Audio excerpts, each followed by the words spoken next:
Нам внушали ложь, что наша истинная вера – ислам. Но факты говорят об обратном, наши предки были язычниками и христианами. Нам внушали, что если не мусульманин, то не чеченец, но это ложь, которая обернулась против нас самих.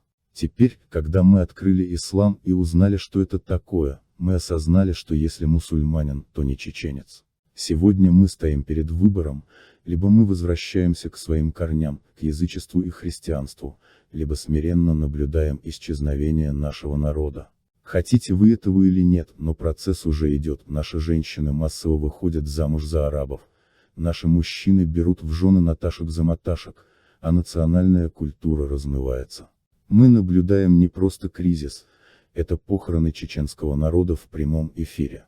Рамзан Кадыров, ты превратил нашу землю в арену позора.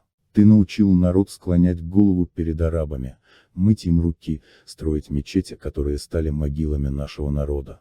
Ты не защитник, а могильщик наших традиций и народа. Салах Межиев, ты знаешь правду, но кормишь народ ложью.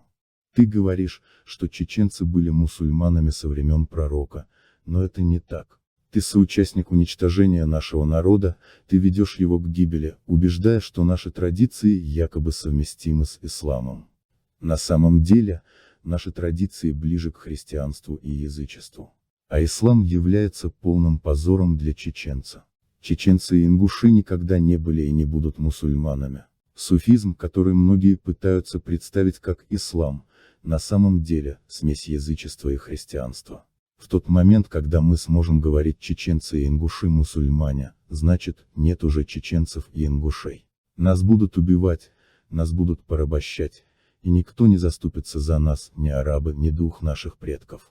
Потому что мы сами забыли, кто мы есть и чьи мы потомки. Ради большегрудых райских шалав, которых предложил сутенер Аллах, мы наплевали на наших предков. И ожидать, что это сойдет нам с рук, было бы очень глупо. Настало время сделать выбор. Либо мы возвращаемся к принципу «возлюби ближнего своего» и отказываемся от магометанской ненависти, которая лишь усиливает наши разногласия и толкает нас к взаимному уничтожению. Либо нас ждет неминуемая катастрофа, дамы и господа. Все ультрим шишка.